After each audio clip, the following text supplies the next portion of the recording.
the moment we look into AI as tools for helping us, the faster we'll be able to actually execute it and utilize it in a better format. London is a modern city, or replicating a building from Manhattan, New York, or so I don't feel London is a modern city. Interiors, it's nothing like less challenging, as I would rather say, because it is always like from scratch to finish. We generally make the families move into that living space. Hi, Namaste and welcome. I'm Ruby Jagrut for Urban Next 2.0. Urban Next, an initiative by Jaquar Bath and Light. Today we are in Jaipur, a city that is not just pink in color, but vivid in context, layered in history, and rich in design wisdom. Jaipur is where urban design is not a new trend. It's a century-old tradition. But like every living city, Jaipur is also changing. It's growing outward, building upward, and adapting to modern rhythms. This is where architects become cultural translators, carrying forward the soul of the city, where technology has been adapted, sustainability and smart growth happening. Can we reimagine heritage conservations in light of modernism? Let's find out and let's talk about it. I'm in a company of thinking brains, emerging practices, excited bunch of architects, and we are going to introduce them one by one. Hi, I'm Alok Meharishi. I'm an architect from Jaipur, and I've been practicing since last 8 years now. And I like design to be effortless. Hi, my name is Shobit Paliwal, and I've been practicing in Jaipur since 10 years, and my firm name is Design Frame. So hi guys, this is Akshay Satchevi. I'm an architect from Jaipur itself. So architecture is something which was an accident because of this fellow, Shobit. And but yeah, I love architecture to the core. Because of architecture, I was able to increase my horizon. I'm a Airbnb host, and I love to travel a lot. And apart from that, I have a couple of more startup initiatives. Hello, I'm architect Amit Sankla. I passed out in year 2005. I run an office named Architects GM. So we are into many variation of projects. We do a lot of restoration and conservation work, as well as the residences and the recreation projects. Hi guys, I'm Shreya Bagra, practicing interior designing in Jaipur from past 15 years under the name Shreya Bagra Design. So my nature is hospitality and my forte is doing fusion in interiors. Hi, I'm architect Tanuj Kulharia. Me and my partner Preeti Kulharia, we run a design studio under the name of Urban Identity from Jodhpur. We've been practicing since almost 12 years now. So in my introduction, we talk about heritage, and at the same time, we discuss modernity. I want to start with Alok. Alok, when we talk about heritage, I believe you've been born and brought up in Jaipur. Yeah. And your relationship with Jaipur has been like eternal. You've been become a young man here.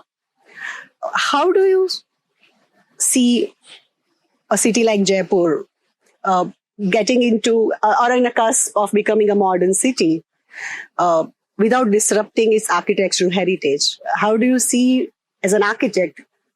Can we do it? Yes. Why? We can't do it? No. Tell me that. No, I mean, for sure we can do it. Mm-hmm. How we can do it, obviously encompass a lot of factors and, material and the current age requirements, and how well we've been able to do it. I mean, that's a question for sure. Mm-hmm. So, yeah. Shobit, would you like to add something to that? So I was born in Haridwar, and thereafter I was here in Jaipur. So I come with a background where I mix cultures.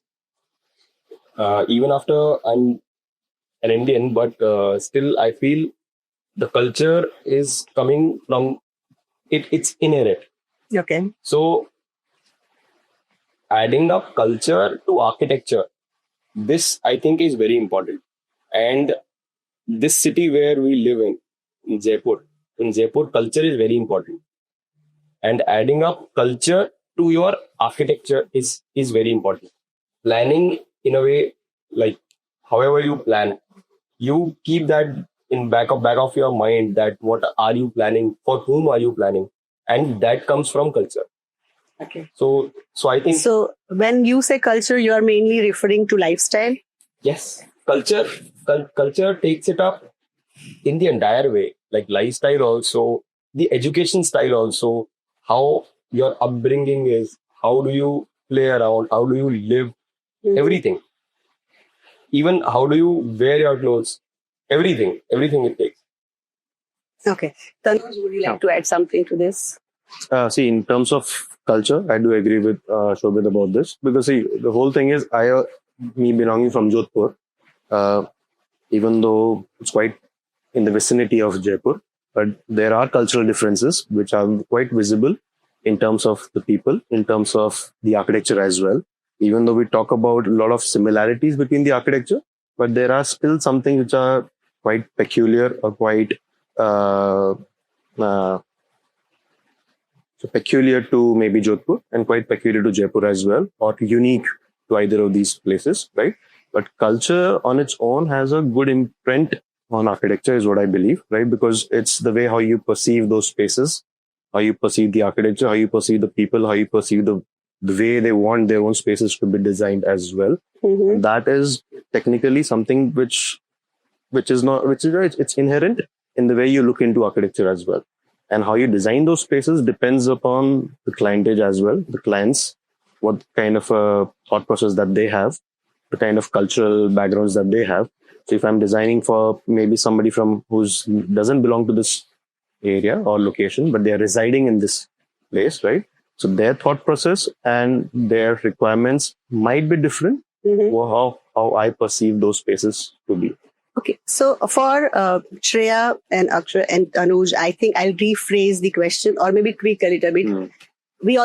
I also use word modernity. So now when I came to Jaipur 10 years ago and I was surprised to see New Jaipur, and I said, oh, it looks so different. And oh, it looks like maybe Raipur or maybe Ahmedabad. Mm. So we have, if you go to USA, you find Burger King, Walmart, Costco, Wells Fargo, similar looking buildings everywhere.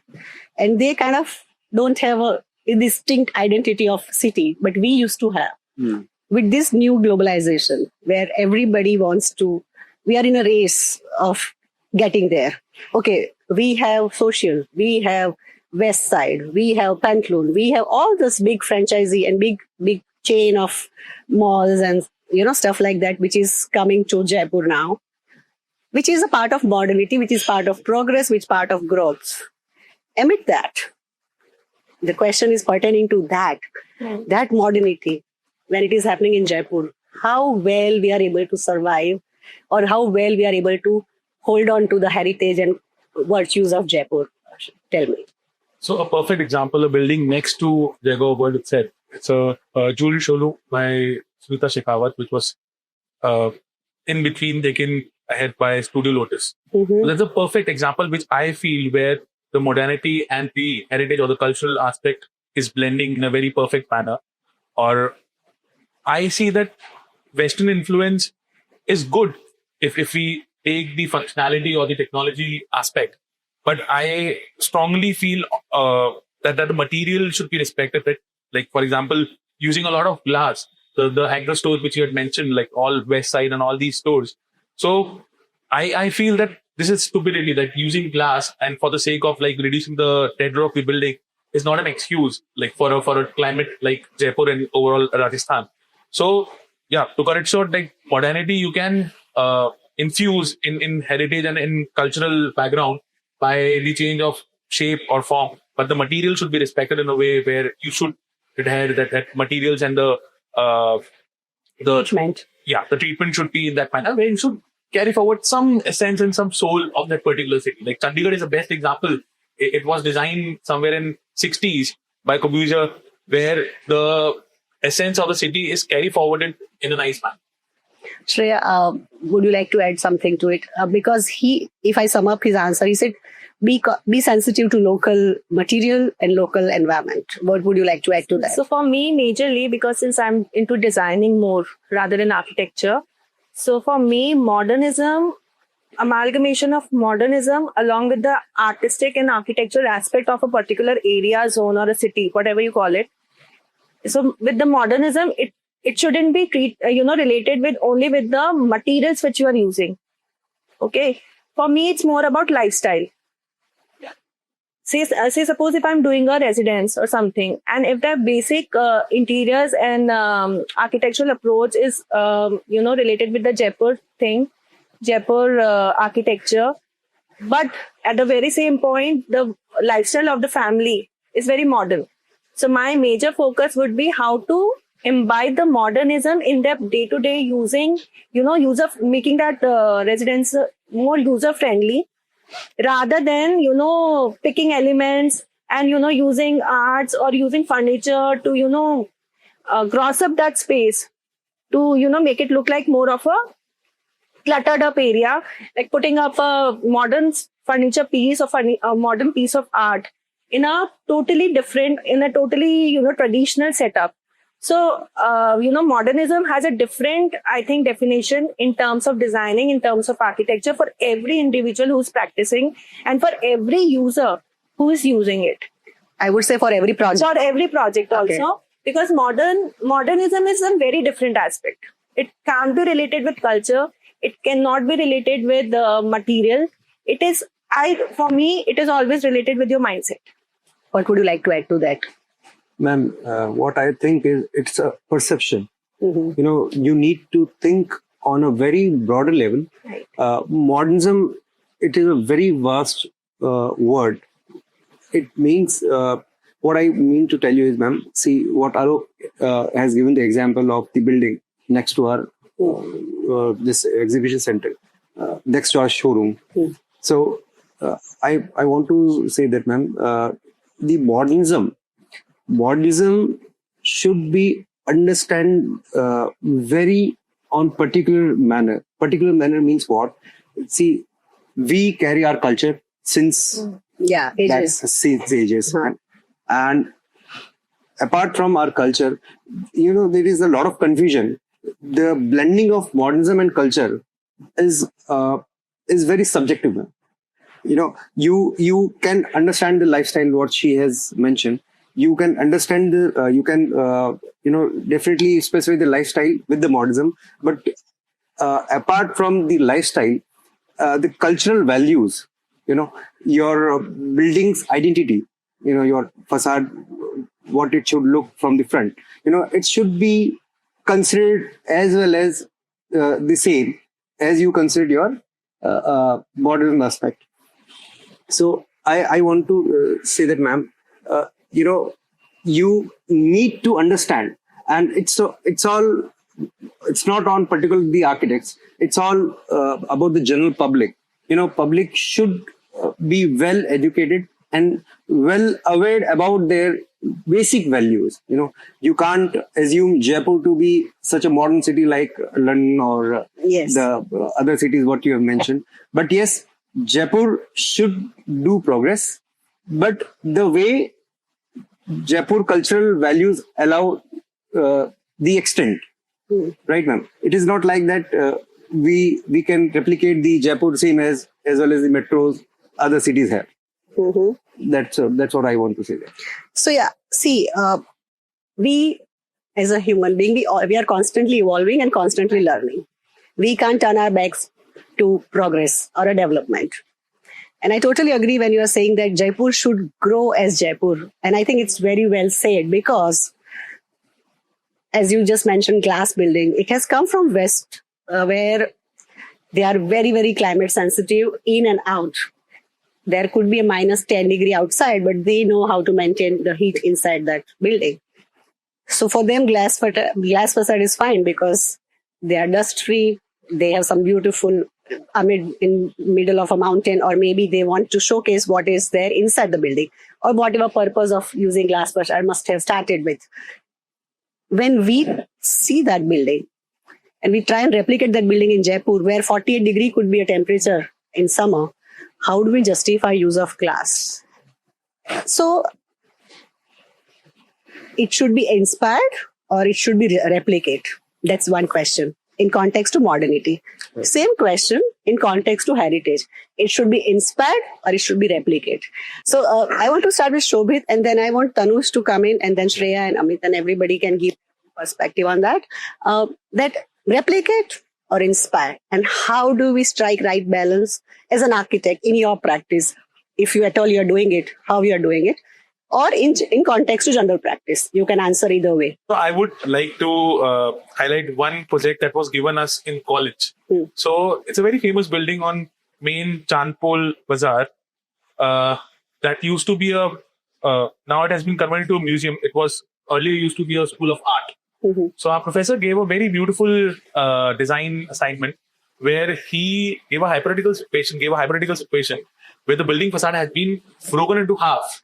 And you have to decide that whether you want to replicate the half to the other side or you want to create a different entity to highlight the building or to amalgamate that particular building with the context. Because Pink City has this kind of a language where you'll feel that a lot of repetitive, like either the arcades or the arches or the colonnades, they are quite repetitive. So my stand for that particular assignment was that, no, I don't want to. So I am a person who believes that keep the soul, keep the legacy over there, but you should not feel in that, or you should not get in the trap of that replicating. I feel that the kind of designer architecture which was there like 100 years back or 200 years back, the kind of artisans, the kind of laborers were there. I don't think that kind of artisan or the kind of quality of implementation of work is still there. So you have to make it fast. You have to make a lot of constraints are there. So I feel replicating is never a solution. It's better that if we take inspiration, being it heritage, being it any modern building, if you want to replicate in Jaipur, coming from Manhattan, New York or anywhere. So taking inspiration is definitely a good approach, but replicating, I don't feel that it's a very nice approach to build any particular building. Yeah. Alok? Yeah, I mean, there are 2 points that I want to add. One is somebody said London is a modern city, or, replicating a building from Manhattan, New York, so I don't feel London is a modern city, one. The other thing is I feel like pre-2000, Hyderabad had its character, Ahmedabad had its character, Jaipur had its character. Now, if you parachute somebody in Jaipur, in the so-called modern Jaipur, or in the modern Ahmedabad, or modern Hyderabad for that matter, all look more or less similar. I mean, Yes. you can't say. Wherein, like pre-2000, I'm sure, I mean, whatever we've seen in the movies or whatever we've read or whatever we've experienced, they were all very different in terms of character or design or the feel. They were rooted, but I mean, modern is a very, very subjective word, I feel. So that, I mean, I feel that's an architect's duty and responsibility, like what we were talking to educate the client to, at least it should, again, it's about perspective also, that, we all have grown up with that mindset that, West is modern, West is something that we should all look up to. I mean, that is something that we need to, think again, and then where we are coming from and where we are headed. I think those sort of questions we never ask ourselves. It's just that we are headed towards the West. Where we are coming from, we don't know. So, or we don't want to just see. ask you one thing. So, in your day-to-day practice as an architect, see, this time and age, the clients are very aware. They come with Pinterest, they come with Instagram, they come with the picture from net, and they come to you and said, "Alok ji, can you please do this for us?" And then you smirk and you said, "Okay, let me do my way." So, how do you navigate through that? Because everybody is going to, when I say replicate or inspire, everybody going to say inspired. So now let's make it more personal, that how do you navigate in your practice when somebody come with such request, and what is the end result? How you derive that end result, and how you convince your client that it's not for us. Now it's politically correct and we are inspired. So everybody would say inspired. That's what I realized after first and second answer. So in your practice, how do you navigate? I think everyone should share this. In your practice, how do you navigate through this? Tell me. Let me start with Alok. See, specifically for me, my practice evolved in a very different way as to what I hear from my peers or from people. So I never wanted to practice as such, like architecture. So I did my bachelor's in architecture, then I did the post-graduation from CEPT University, as I told you. Then I did my second post-graduation in furniture design from Florence University. And I was working there in a furniture company. Then I came back here as the city-based researcher for Smart City project, for the Jaipur Smart City project. So I was coordinating between United Nations and New York University, who was the education partner of the Smart City project here in 2015. And I started by making my own studio. I never thought of starting an architectural practice, to be honest. And so typically, most of us would know there is something called a Nora that we say in our villages. So that was a land which was near my home. And I started converting that into a studio. So Nora is basically a place where you keep cattle. So my family used to keep cows there. So I redid that into a studio, or more of I never thought of a studio per se, and I'd never done like a professional job in an architectural office. So I didn't know the basic, the maths of how the things should align, and the staff should not meet the client and those. So it is a very open-ended sort of a place that I started. And then coming to your question, I've been really choosy and picky in like choosing my clients, and I choose people over project. I mean, I've never chosen the project or the budget of the project is huge, and I'm not in sync with the people involved or the stakeholders, and I've actually gone for that. I've never done that. I mean, I don't feel it is not my tekadari to educate people. I'm not out there for that. So it's more Nice meeting you. Yeah. So it's more like that. What would you say? As an practitioner, I would say, there are many factors which drives the mode. How do you practice? So, like he said, he choose people over his projects. So it's a very good thing, and he's very much fortunate, because at times, you can't get so much chance to do that. But yes, at times you need to do a lot of effort to educate your client. I always try to struggle just for make them understand what adverse effect of the modern material will do on his habitat or his residence. Later on, yes. Yes, ma'am. Because there are a lot of things. If I take an example of PVC, PVC is not good for health because it's a plastic-based material, and if you analyze anything, if you see a hotel room, you can't get so much fresh air, and it's all the time same recycled air, and entire room is covered with the paneling and PVC material. So it is okay for some time, but you can't expect your entire lifespan to be spent in that. So this is one of the factors. Another thing, ma'am, which I want to address is we are talking about the replicas or inspiration. Ma'am, in my practice, as per my knowledge, there are a lot of heritage elements. We can take a Jharoka as an example. So Jharoka, a lot of architects use Jharokas in their designs.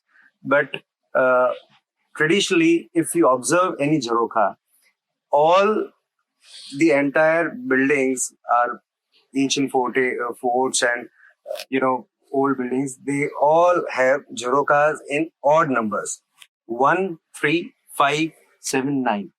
They don't have in even 2, 4, 6 is not present day.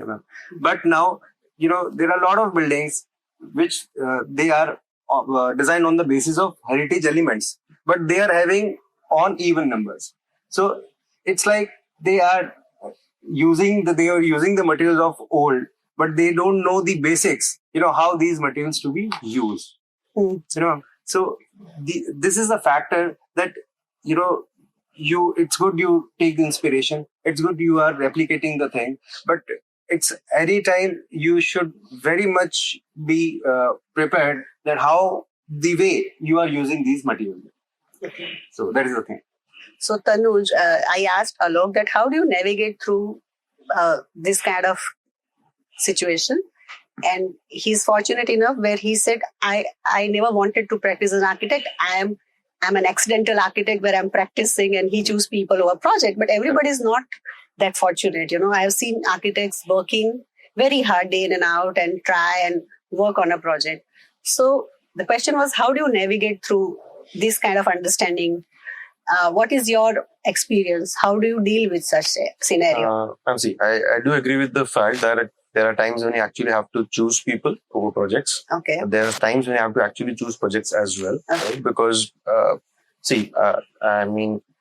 in our practice over the last 10 or odd years that we've been working, there have been instances where we have actually done the same thing of selecting the right people to work with, right? Because it's the half of the the issues or the possibilities or the difficulties that might arise later, they actually get sorted in the first few meetings as well. The moment you realize that this is the right person and the approach that they have, and if your thought process is something which is something on the same page, right?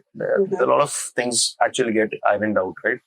But there are certain times when you actually have to think about the fact that you are running a professional practice. There are things that you have to control in terms of the office, right? There are staff that are working with you. You have to make sure that everything gets organized properly, right?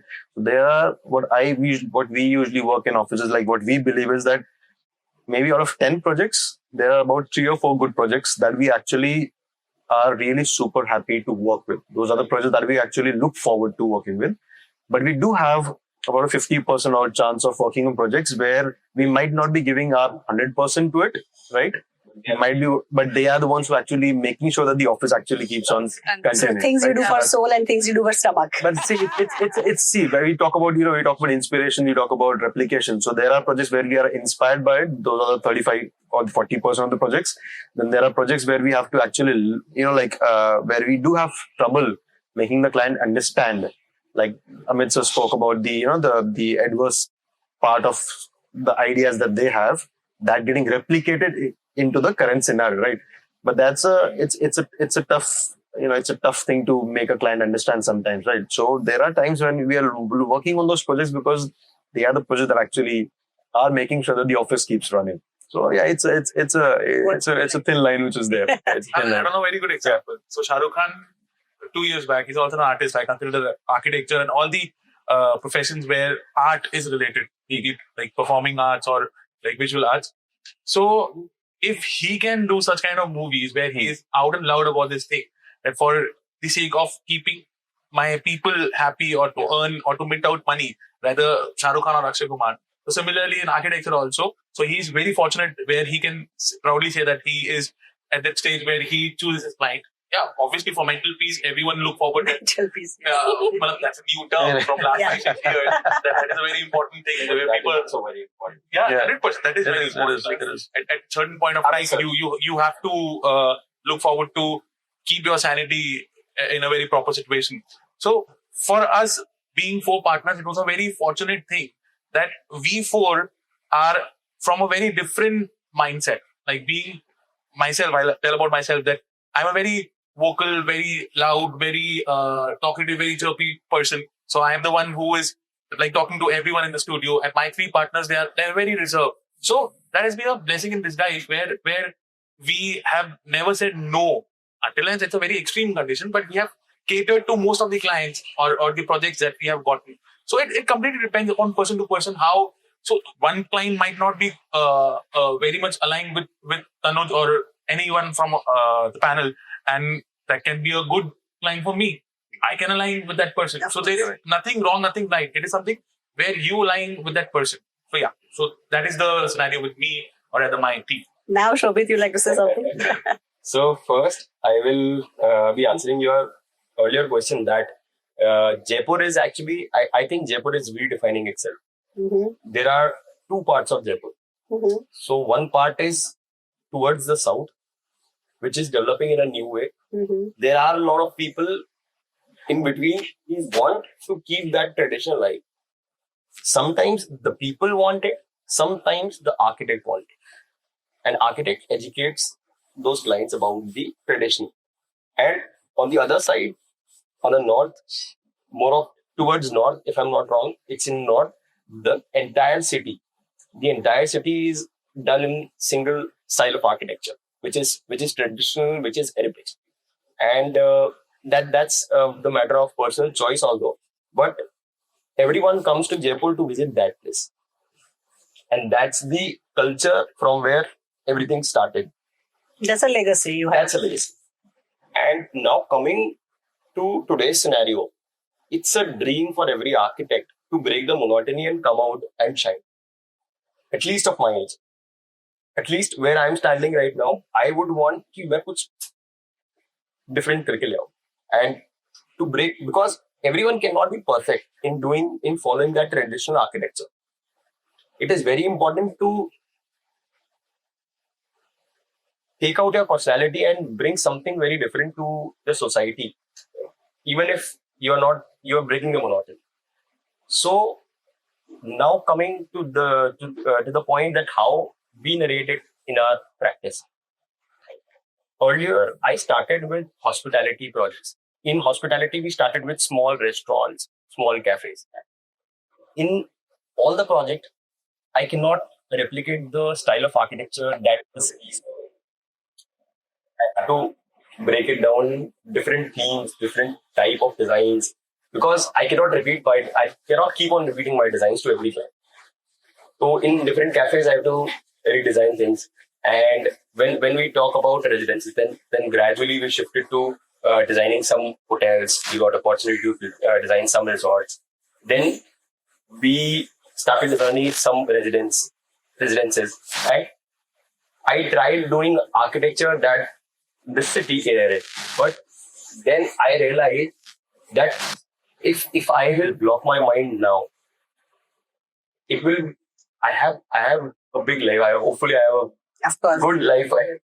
And if I restrict myself to a certain style of architecture or a certain, because people are there that who says that we are more of involved in cafe projects, hospitality projects, residential projects. But come on, we are architects, and we are like we do not specialize until unless we want to do it. Okay. We are architects. We are like, bring it on. If you're giving me a maternity hospital, I'll do it. Even if I'm doing a residential project. If I want to sum up your answer is as a young practice, because you are younger to a couple of people here. Not young. When I say young, don't consider young, but younger to this panel. So you are constantly evolving and learning with each project, and you are learning to navigate through it, and you are also trying to discover and rediscover yourself and your style of architecture with every project. That's how I sum up your answer. And Shreya, you said largely you work in interior spaces, and interior is a very, very subjective because it's for the family or for the people who are going to use it. So I think for you, it is catering to that particular family or that particular user. So you might not be facing this kind of challenge because you as an interior, I always believe that a good interior designer is the person who knows what client wants. Exactly. So you want to elaborate on that? Because I don't think normally architects face this challenge where the projects are considered to be, or stylization of project, like neoclassical, something like that. For interior, it is largely to do with people who are going to use it. Am I right or wrong? So I would like to clarify it a bit. See, whatever Alok has said, Shobit has said, Tanuj has said, Akshay, Amit, whatever they all have said, from their personal experiences. I totally agree on that. But talking about interiors, it's totally, at times it takes a toll on you. Because if you are doing, say, suppose if you are doing residences, what they are talking about is totally about the Architectural projects. I'm living inside their homes. Mhm. I'm living with those families. Mhm. So even if, say, suppose I have to do 10 different projects, 10 different residences. So I need to understand as a person 10 different living formats, lifestyles. And even in a single family, if there are two brothers, they A are joint not family. alike. True. They are not alike. True. So, teaching your clients is okay. And, making them, educating them about different aspects of working, materials, everything is okay. But there comes a time where I totally agree with Alok that it is not my duty Yes. to teach them. Yeah. Yes. It is not under my scope of working that I will be continuously sitting with the family and making them understand, no, ma'am, your wardrobe should be like this, your wardrobe should be like this. That is not my form of working, because everything takes a toll on you thereafter. And as a person, as a practitioner, I would rather say few of the clients take a lot of time. True. That's right. Yeah. Hell lot of time, and few of the clients are so easy that they completely rely on you, that whatever you are doing, that is a kind of trust which we built up while working with them. So interiors, it's nothing like less challenging, as I would rather say, because it is always like from scratch to finish. We generally make the families move into that living space, and we make that livable space. Mhm. So educating the client and telling them each advantages and disadvantages of everything. I think I'm at that position right now where I can choose my clients. I totally agree with Alok on that thing, that I'm also on that platform right now where I don't want to Work work it like every- a factory. Okay. I'm majorly, selecting my own projects, my own clients. I want mental peace. And that's the way I would like to practice Okay. onwards also. So it's very interesting because when I said navigating through a client brief and your philosophy, and everybody somehow reached to mental peace. so that's very interesting. The other thing which I want to, again, because I'm not going to let you go like this, because he said that Jarokha is always in odd numbers. Okay. And that is where I want to ask this question, that can traditional Rajasthani elements like Jarokha, Jali, Courtyard and Stepwell will find its relevance in contemporary buildings? If yes, well and good. And if no, I'm more interested in hearing no. If somebody has very strong no to it, I'll start with that person. You think, because you said totally that people these days, want to do Jarokha, but they don't understand the logic behind it. They don't understand the reason behind it. So when you're doing a 2-bedroom flat, let's say 3-bedroom flat, and then you want to add Rajasthani element to it. We are talking about palatial building where the Jarokhas and Jalis were part of it. So now we are designing this 2 or 3-bedroom flat, which falls into economical houses. How do we find it relevance, and how do we justify that? You should start because you argued on that. And see, actually, it's not about the design. It's all about understanding their lifestyle. See, Jarokha is one of the elements, but the family should be in Rajasthani culture to use that Jarokha element or the design materials which we would going to use in their flat or residence. Ma'am, it's not like the family is living in the modern terms and we are just imposing Rajasthani elements in their designs. Rajputi, I'll take a Rajput example, Rajput community example. Rajput community is one of the community which certainly who certainly carries their legacy in their lifestyle. Ma'am, they have the Parda culture. They have ladies and gents separate areas. Okay. Yes, ma'am. Yeah. So it is a very bold cultural relevance in their lifestyle, and after that, their interiors or their residence they are going to design. So ultimate thing is that, ma'am, it's all about the understanding and clarity about their cultural living lifestyle, And after that, the elements could be used. May it be Jaroka, may it be stepper, may it be Jalis or anything. I understand. So the question was relevance, and I specifically asked in context to 2-bedroom, 3-bedroom flat. And there is a cultural constraint. There is a culture which is, when I say constraint, is like, because you said there's a parda thing and all that. If you are living in a 2-bedroom flat or a 3-bedroom flat and you are still want to live to hold your cultural legacy together, how does a design factor in? See, I would like you to start, I would like you to share your thought on this. We talk about relevance. We talk about relevance of, see, we are highly mistaken when we say culture is only buildings. It's lifestyle. It's how we live, how we eat, how we dress, how we communicate, what festivals we share, what festival we celebrate, what things we are reluctant to do, what things we are okay to adopt. We are speaking in English. If we would have not a colonial past, we might not be speaking in English. You would be speaking in Rajasthan and I would be speaking in Gujarati. So we as a human being are very, very adaptive and open to accept new ideas, new changes, and we evolve with it. So you think relevance is still there or it's losing its relevance when we designing this new age high-rise building with 2-bedroom, 3-bedroom apartment scheme? And if we want to hold on to it, like we are holding it with the tits, we want to fight it. We want to hold on to that. How, as a young architect, you're trying to do that? So again, as you specified, the relevance is very much subjective. For example, we did a Gadi. Gadi is a small fort. It was a conservation project in Dondaicha, just near Surat. So typical Rajput family, they have their roots from Rajasthan itself. But he was that time tourist minister of Maharashtra. So as he mentioned, that Parda system is still there in Rajput. Coming from a Jain background, we don't have any Parda culture.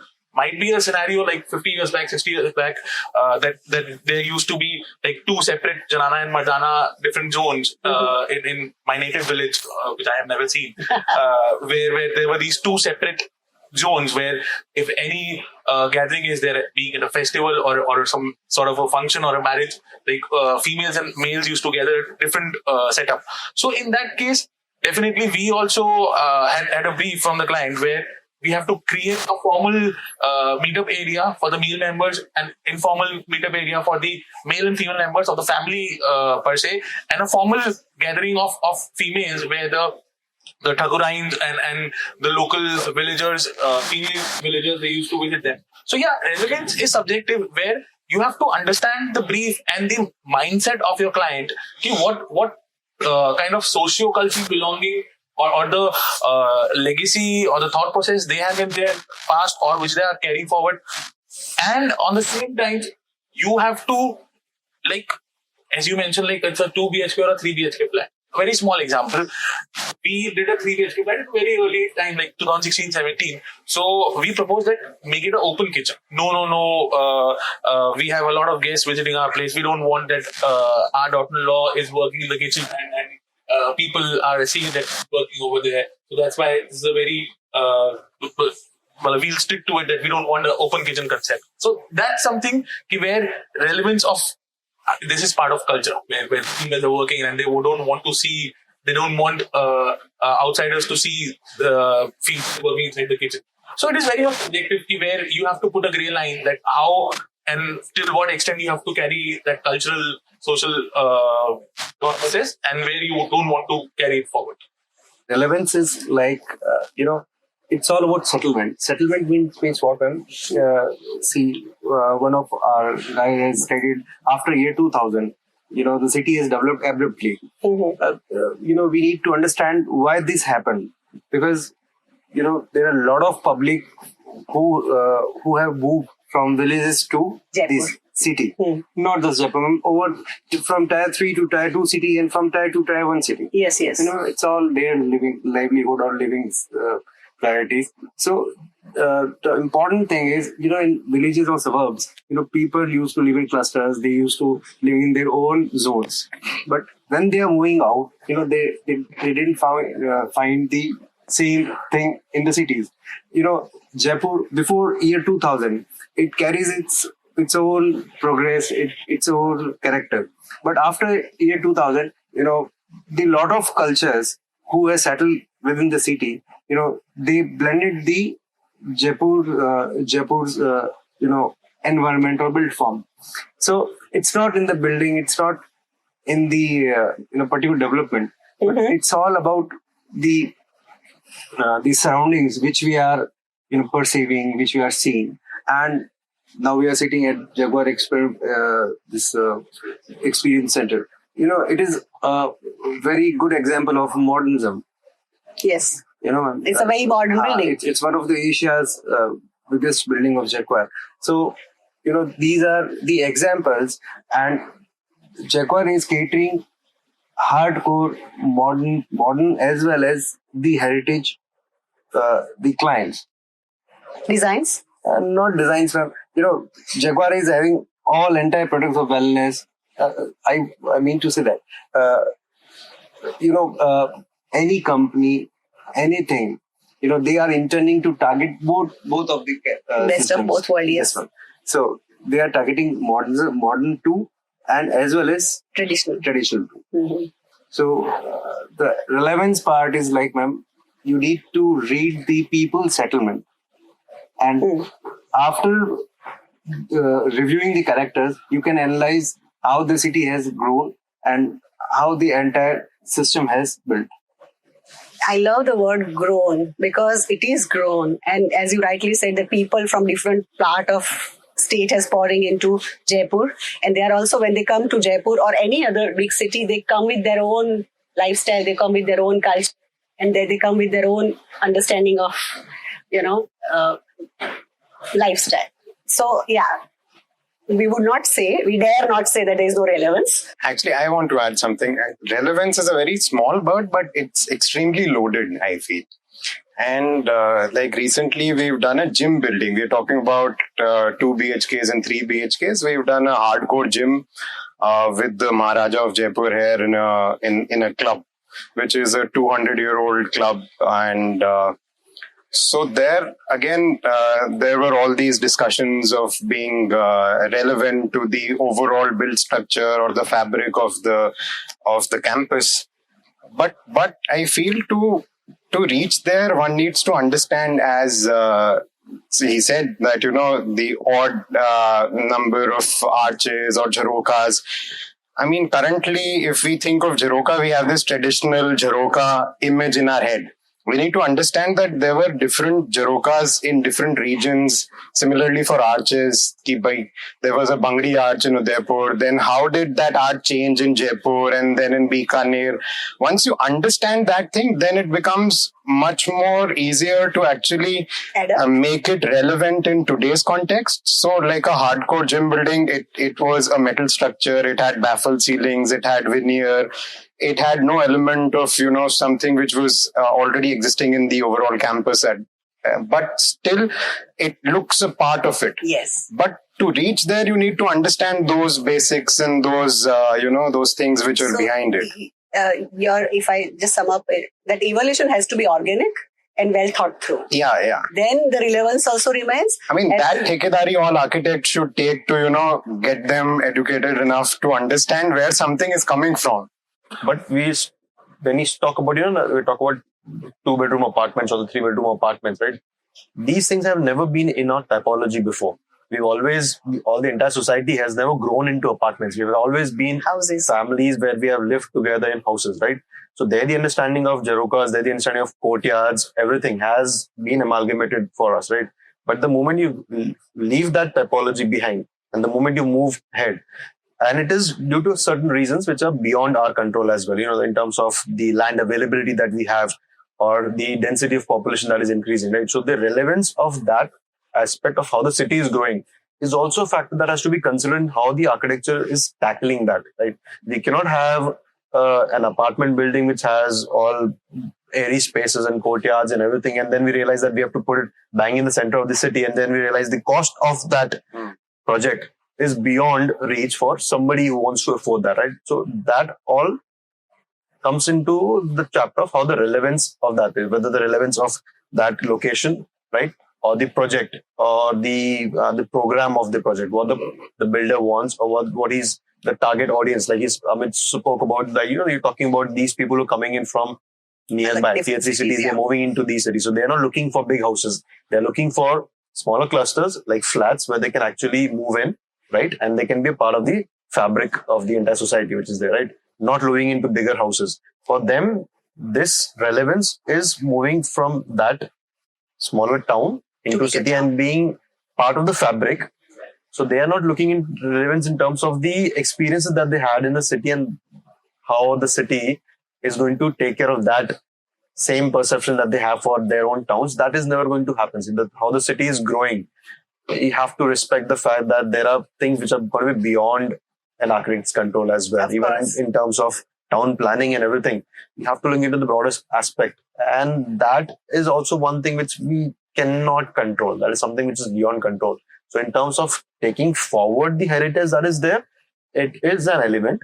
It is something that we will be happy to take it forward, but there are times when we have to look beyond that and look into how the city or the growth of the city is going to, the requirements of the city are going to change. So we'll talk about the north part of Jaipur being the historic city and everything, right? So that something which was set up like 500 years back, the context was completely different. Like now when how the city is expanding and how the cities are actually, gobbling up the nearby villages amongst themselves, the entire context and entire thing is totally changing. Yeah, the relevance is it's changing every day. It's changing every day. So that carry forwarding that relevance of how the old heritage architecture was, it's becoming more tougher and tougher for us when we are moving ahead. That's what I feel. Very well said, Tanuj, because as you rightly said, in fact, all of you agree on that it's contextual and it changes with the time. Yeah.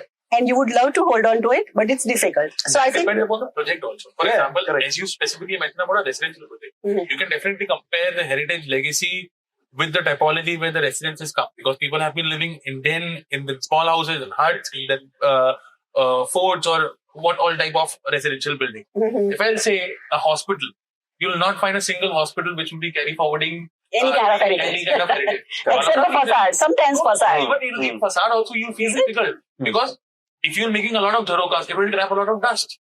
For hospital to run in a way where you have to avoid all these parameters, so you'll not look forward as an architect. You might have some sort of like EHCC. They had this steps or the some sort of element which Anubhartariya had carry forwarded. But I don't think that it is like where possible. The relevance is like complete no, because you have to fulfill a bigger objective or bigger purpose where you don't have to only solve the problem by the appearance or the aesthetics. You have to solve the problem by the functionality of the building. There you can say that relevance is not very much important. Perfect. So we largely agree on this, that it is changing. It is contextual. It is upon end user. It is upon client's brief. And given a chance, would love to do that. Yeah. All of you. I would love to do that. Yeah. So now, since relevance has talked about change, and now change is going to talk about the material. So earlier, Rajasthan or in Gujarat per se would have mud houses. We have lime plaster. We have things which will make house clean.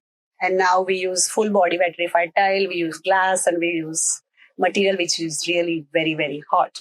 So if we talk about sustainability, how can Jaipur's architecture lead the way in adaptive the reuse? Or maybe how do you talk about sustainability in your practice?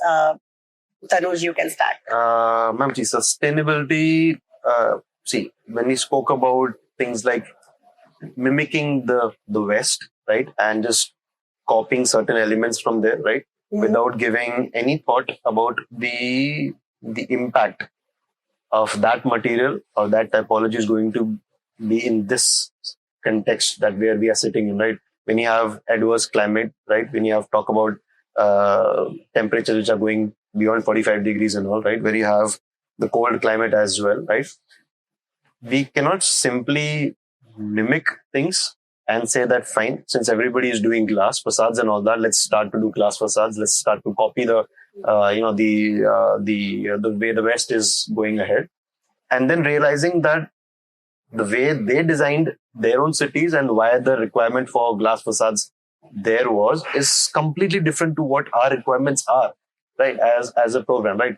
So in terms of sustainability, you have to talk about the local materials and how those materials impact in terms of the location where the project is coming up. Like if you talk about something which is the material which is relevant maybe in Jodhpur or Jaipur, that is not something which might be relevant, say, maybe in Kerala, right? Or maybe in somewhere in Maharashtra or somewhere north of Delhi or somewhere, right? The things are going to change, right? Mm-hmm. So in terms of sustainability, you have to look into making sure that the materials that we talk about, the local materials and the materials which have a greater impact in understanding how the climate is going to respond, or the material is going to respond to that climate. That is something which is very important, whether it is to do with the facades that we talk about, right? Whether it is to do with maybe, like the rainwater conservation, which is there, right? Rainwater harvesting that we have.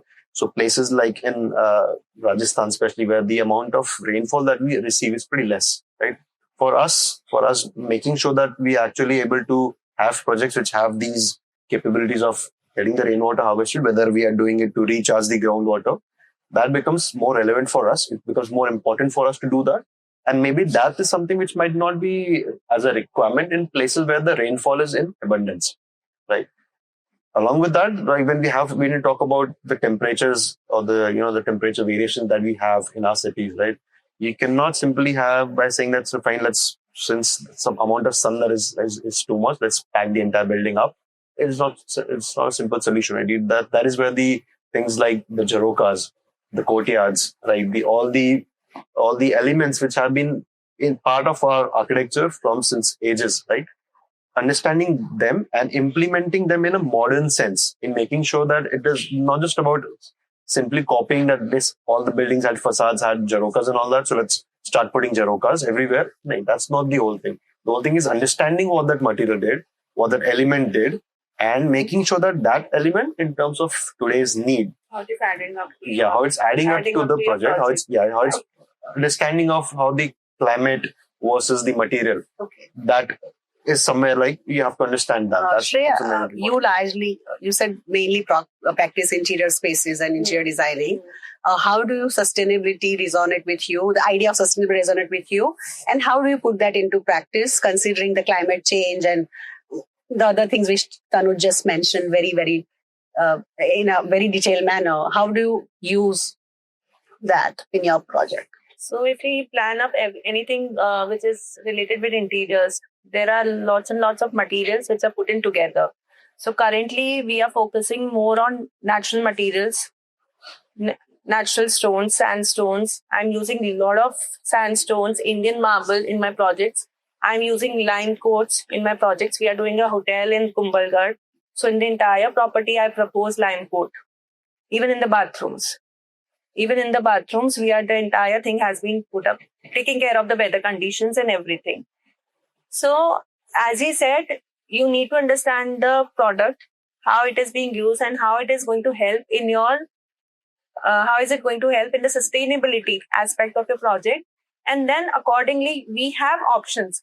Like, what I've realized, and as we started on that note, how modernism is affecting the design and architectural form. And now he said that, suppose he just discussed PVC material. So in the interiors, we can use lot of sustainable products and decline the usage of all these, machine-made products, PVC, plastic, synthetic usage, even the tiles. If you ask me, I would rather use more of Indian marble, the thing which is locally available, rather than going with something which resonates with Italian marble, which are coming up in like larger formats, larger portion of porcelain tiles or ceramic tiles. I would cut it down and go with the more, authentic way of practicing what we used to practice earlier. Coming on the design elements, say Jharoka, Jali, that can be done in any kind of material. True. Yeah. Any kind of given material, be it wood, be it stone, be it marble. But how you are using it, how you are using it as a part of your plan and as a part of your design. be it a furniture, be it bathroom partition, be it bed back paneling, be it partitions between the room spaces. That all depends on how you are designing, what is your ideation towards your project. And sustainability with that, I'm using lots and lots of old furniture also. Reusing it. So we did a project. It's a jewelry store in Jaipur itself.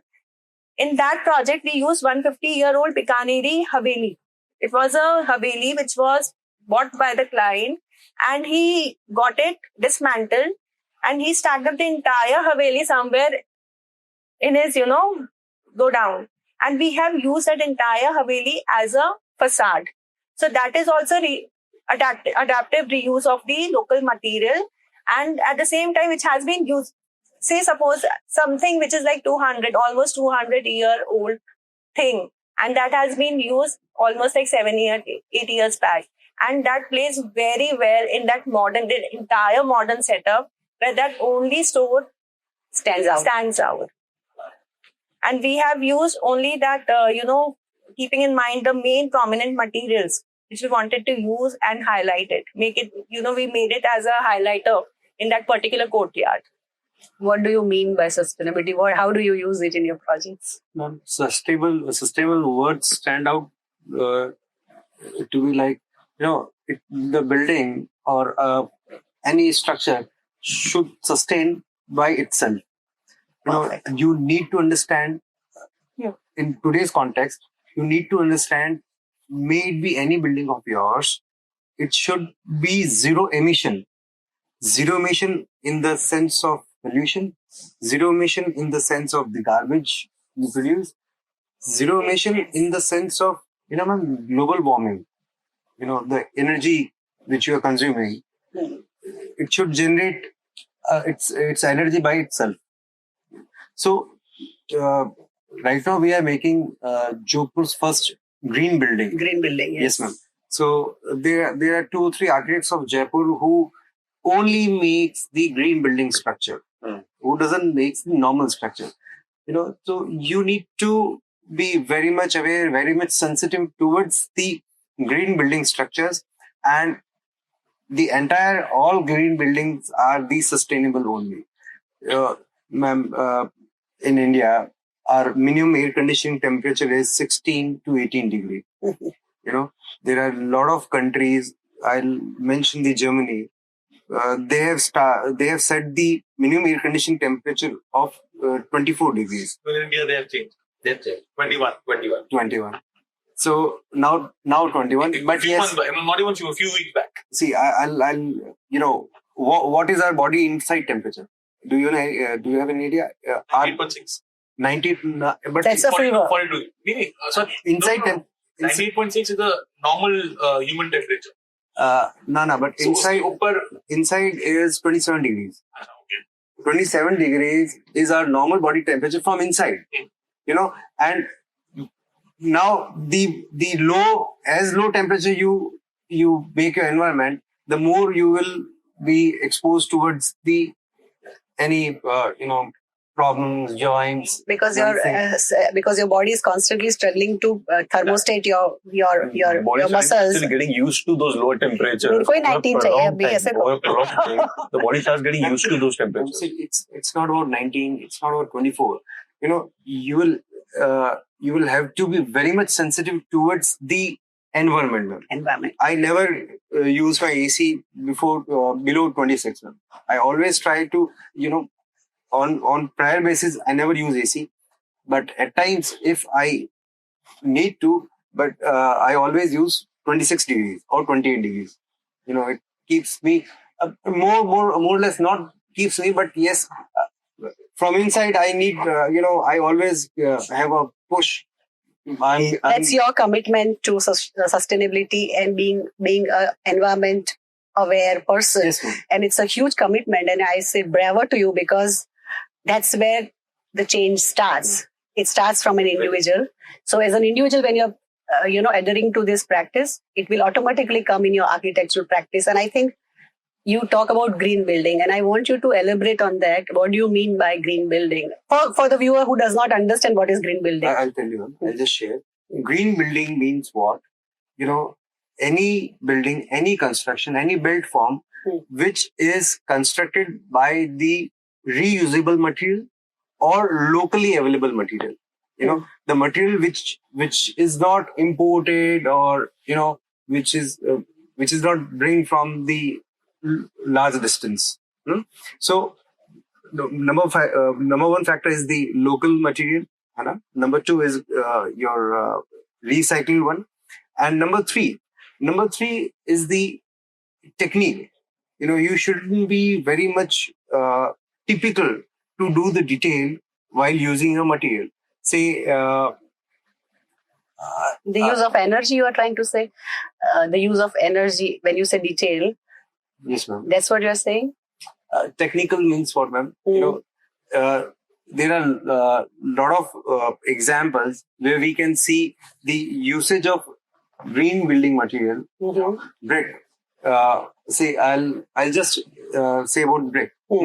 Red brick and cement base, fly ash brick.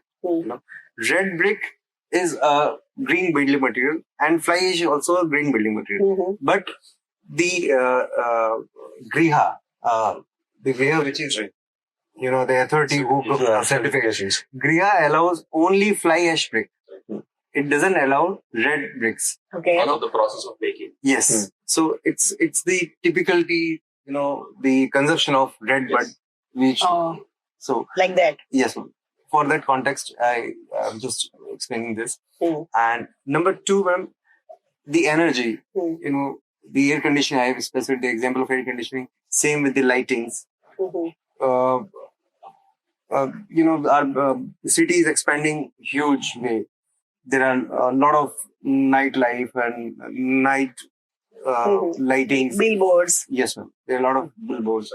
So, you should be very much conscious about the consumption which we are consuming and the generations which we are generating.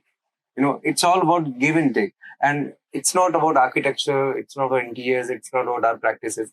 It's the funda of the life. The things we are getting, you should be, as a human being, you should be very much concerned and aware about, you should have to give back to the nature. It's all we are getting from the nature, and you should give back to the nature. It's our duty. That's a responsibility which you are talking Yes, about. ma'am. What's your marriage between green building architecture or green architecture and sustainability? So I think that sustainability doesn't lie only about the energy consumption or the material usage.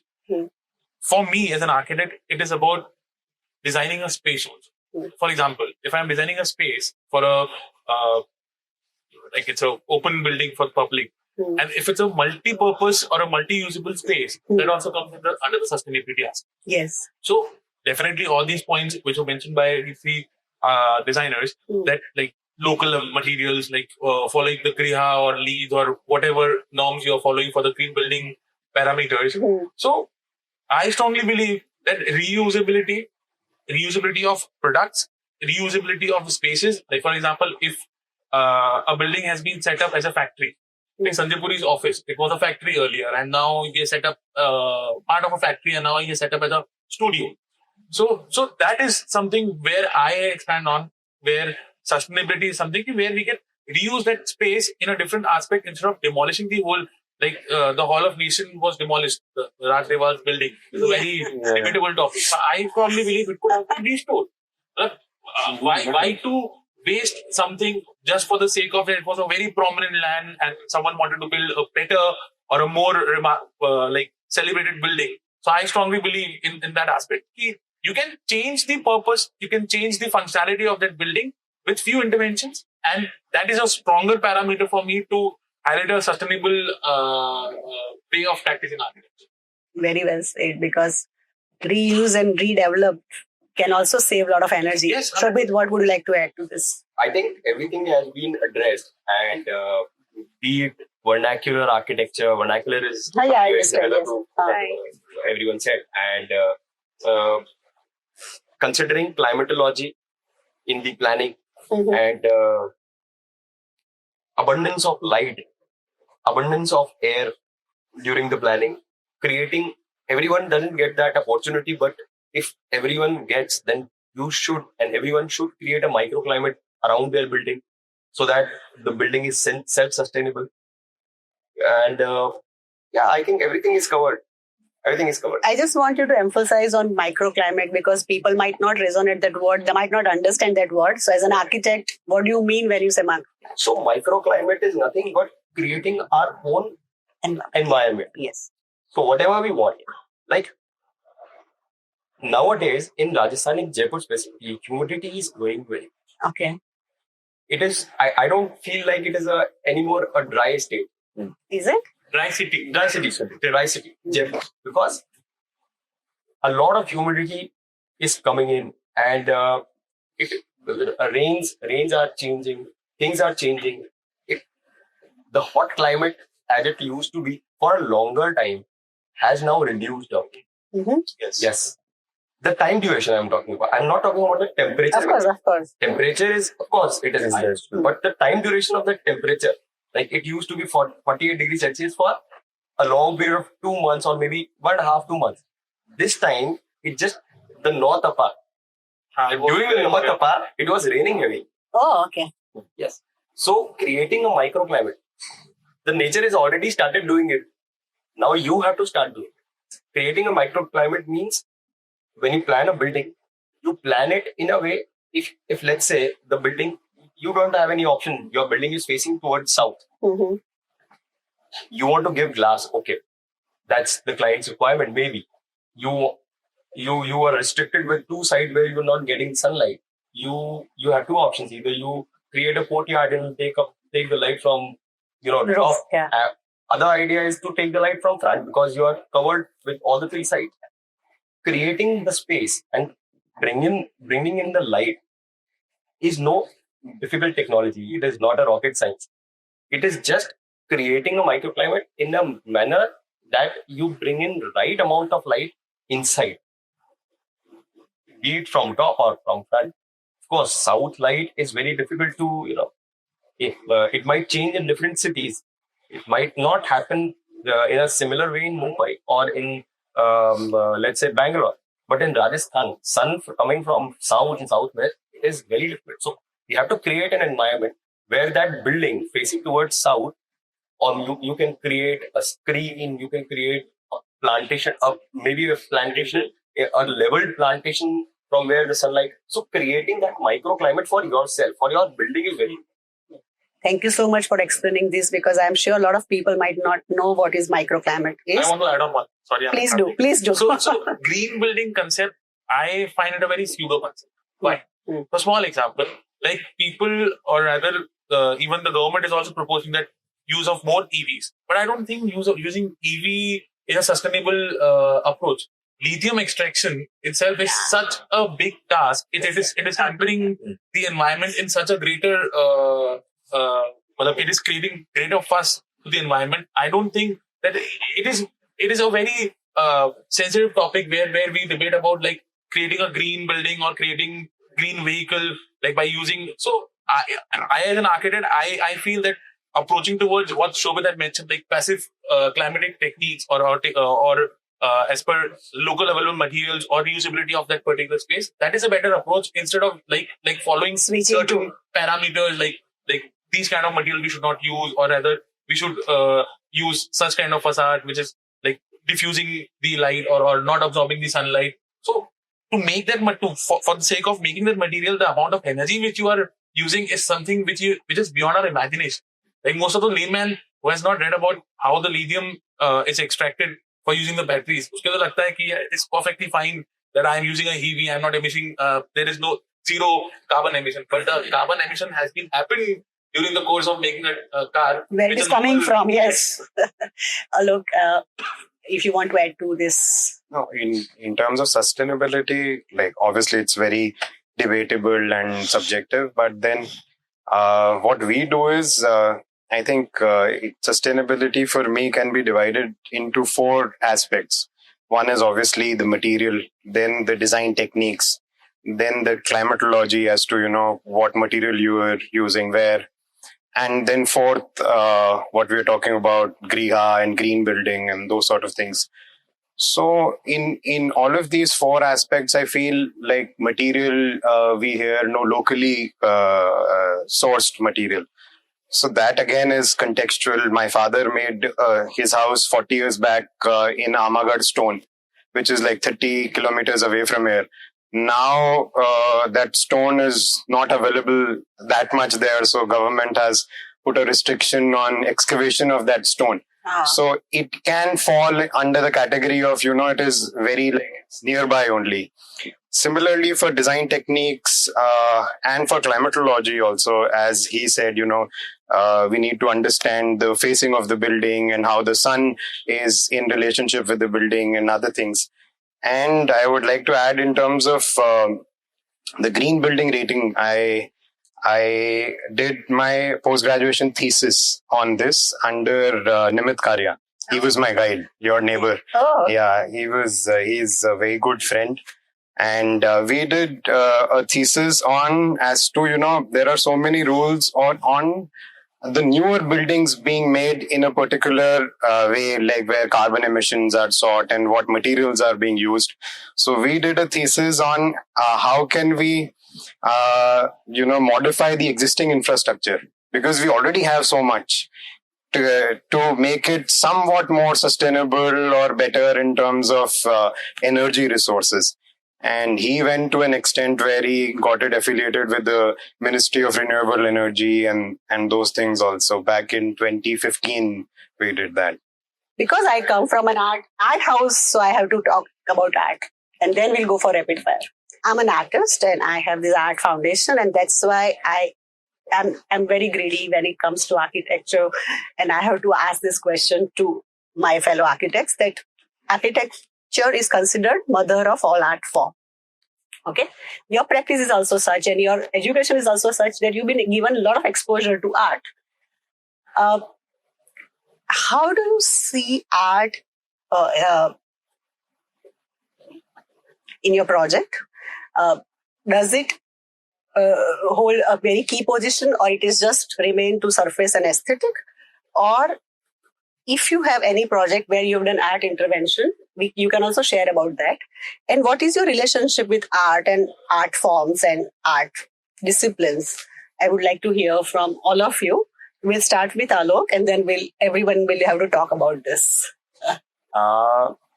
Again, I mean, I perceive art in a very, very different way. I remember having a course where it was about how to look at art. Mm-hmm. There was a course at SEPT. And one is that you design a space and then you pick from some artist and then you put it on the walls.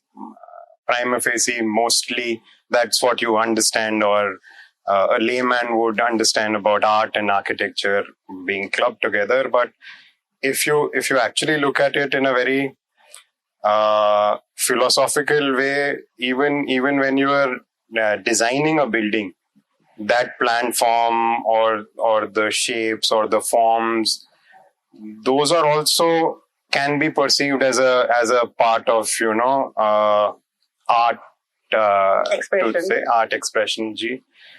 So that, and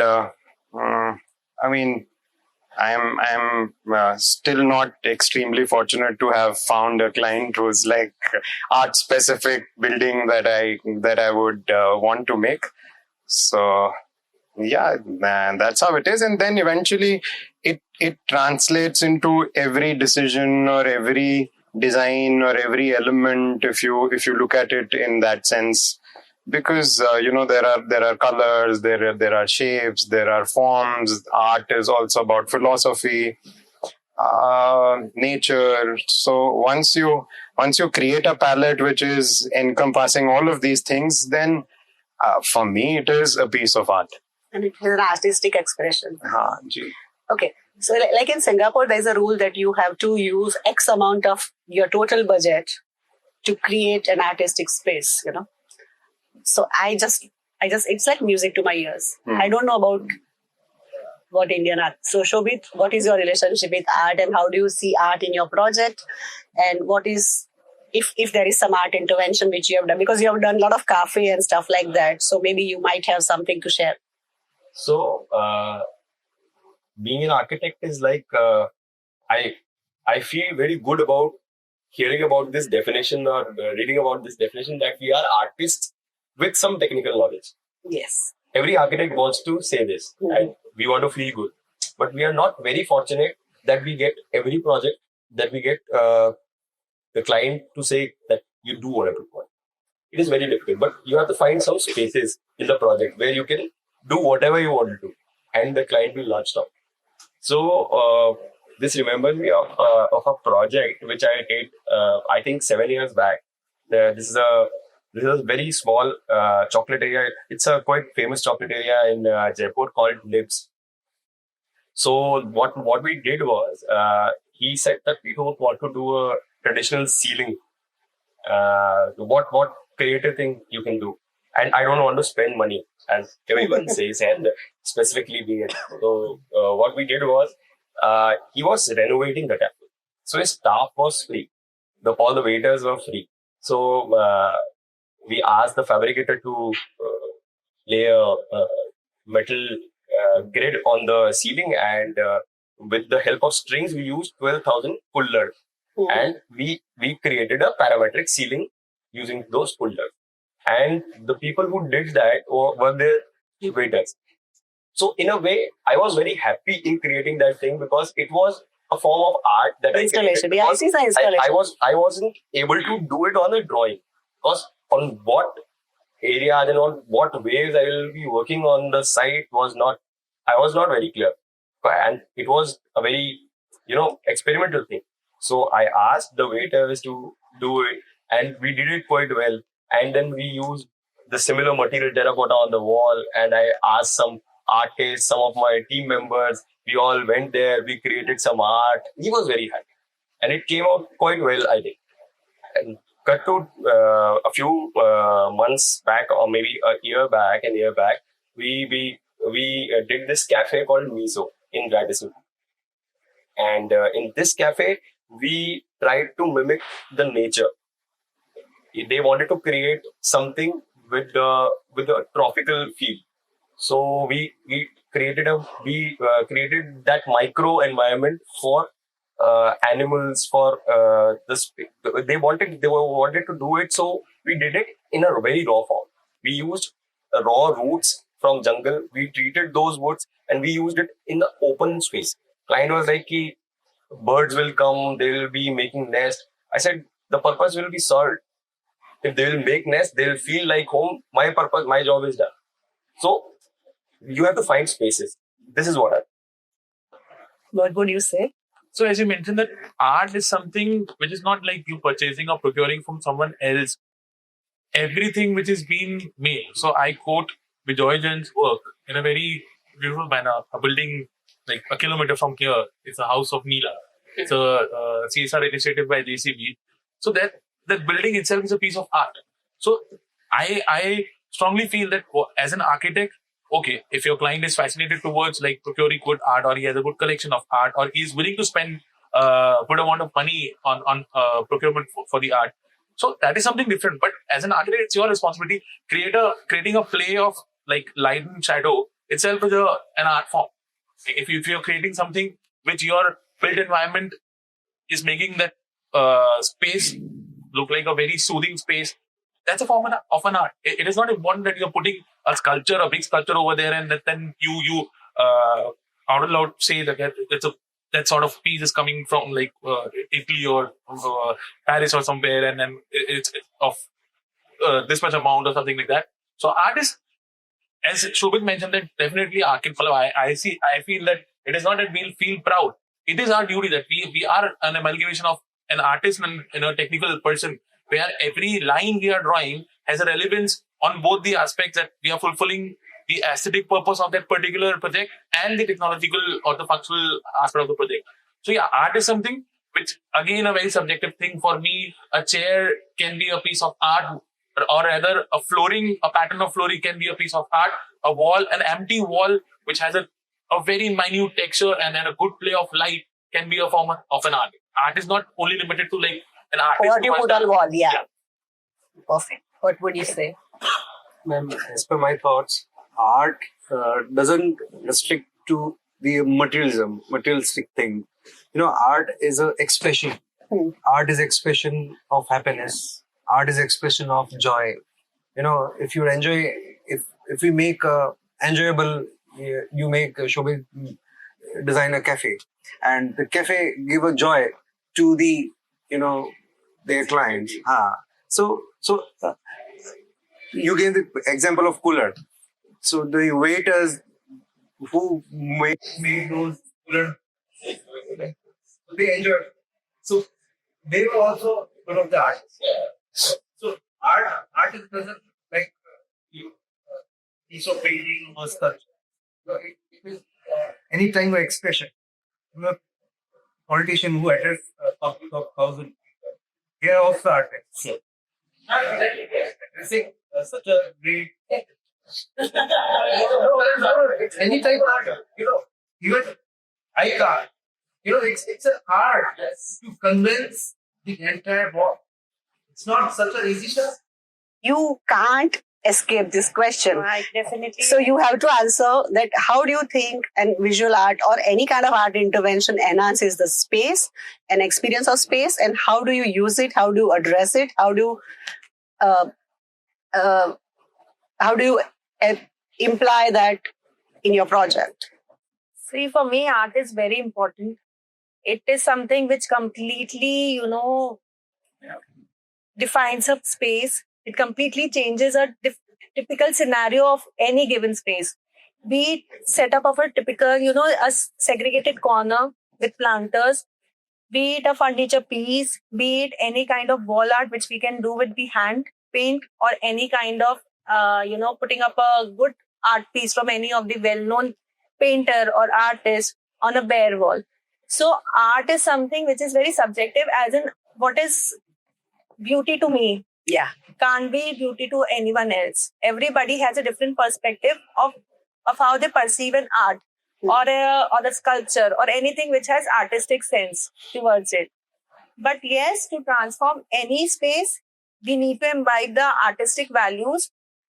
But art itself, how you modify, how you use a particular material and how that thing is modifying that space, Okay. you So how art transforms transcend? entire space. Okay, and transform. Okay. So that is the major part. Even a bare shell space with a single piece of good furniture and an old furniture piece or any Antique, or any good rug. anything, be a piece of, light or something, that will itself define the entire scenario of that given space. And will add value to it. Add value. Yeah. Art always adds value. So, see, I do agree. The art is something that adds value to any project that we do. Whether it's in terms of architecture, being a visual art, whatever we do is visual, right? Whatever we do is visual. It starts from a normal sketch to the implementation and the building that turns out, right? It's visual, right? Whether it is visually appealing to the person who's the actual end user or the client that we're designing it for, the way the city also reacts to it, right? How the every person who's just walking past that piece, how the thing is actually, like how a response to that as well, right? So whatever we do is visual arts. For us, any project that we do is a visual art. Whether we're trying to create a certain identity, whether the building itself is trying to create an identity in its own surrounding, right? Or for that matter, how we are visually representing the ideas that we have onto a certain program, right? That is for us is art, right? When you talk about interiors, when you talk about how the interior spaces and the art forms or the visual arts, whether you talk about a wall painting, whether you talk about a piece of beautiful furniture or rug or whether it's any format in there, we are, as human beings, we always have a thing where we actually focus onto something, right? So whether we do elevations, whether we do it facades, whatever we do, we always try to create those focus points, right? The focal points for anything, right? It's not about creating a facade which has got 10 beautiful things, but it's about creating that one or two beautiful things, right? Which attracts the person's eye. Like similarly, talk about a nice big wall and one single piece of art. It doesn't have to have 6 different pieces of art on it. But that one single piece of art, maybe if it's on a big wall, that is something which catches your eye, right? So it's just about creating those focal points for us as architects and making sure that those elements or those pieces of art, they are the ones which catch the eye. They are the one that actually defines the way how we look or how we visualize the project to be. It's not about creating everything. Doesn't have to, it doesn't have to be a beautiful Art house, yeah. It doesn't have to be a Art museum or a house, yeah, showroom. yeah, It doesn't have to be a showroom, right? When you talk about interiors, I'm pretty sure she also spoke about the same thing, that the house is a representation of the self user, right? It doesn't have to be a showroom. It has to be a home. Yeah, it cannot be a showroom where you say that I've used so many beautiful materials that anybody who walks into it is going to be like, oh wow, such a beautiful material. It's about how a person perceives beauty in whether it's simplicity, whether it's elegance, whether it's a color palette, whether it's an art form. Just about realizing what those few elements are, it's actually enhanced the way we visually represent a building, is what I... So your answer is ear to my music, because you use two words, define and enhance. Yeah. And that is the purpose of art. Yeah. Exactly. It defines the personality of either a designer or a person who is the end user. Yeah. Because as you said, and you also said, that art is very subjective. So I think everybody is more or less on the same page, and that's very good, because I work with an art foundation which has more than 9,000-10,000 artists, young emerging artists, and they heavily depend on architects to pick their work, because it is interdependence. They don't know where to sell their work. But if some architects pick up that work and put it on a room, which will not only add value to it, and this young artist is able to sell that work and able to buy material and keep doing what he loves the most, but also enhancing the space which you have already designed. So I think enhancement, redefining the space and make it more sensitive. I think that's the purpose of art. And now the question which I'm going to ask, I want a very brief answer, because it's a debatable thing and it can go on and on. So we hear this word AI too much. Mm-hmm. So I want all of you to be very brief and give your take on it in maybe 1 or 2 sentences, because we're too early into that phase right now. But do you think AI will change the way we look at architecture, or it will enhance, it will redefine, it will add value, or how do you see that? What is your take on that? For sure, it will change. It will enhance. It will add value also. It's a useful development. It is. Like lately, like these 3Ds that we used to get made. It would take almost a week. Then you would put it on render, and then you would come next day and see it. You just put it on ChatGPT. You tell it that you need to change this.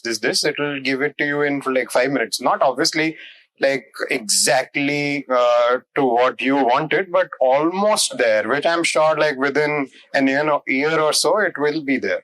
What is your take on that?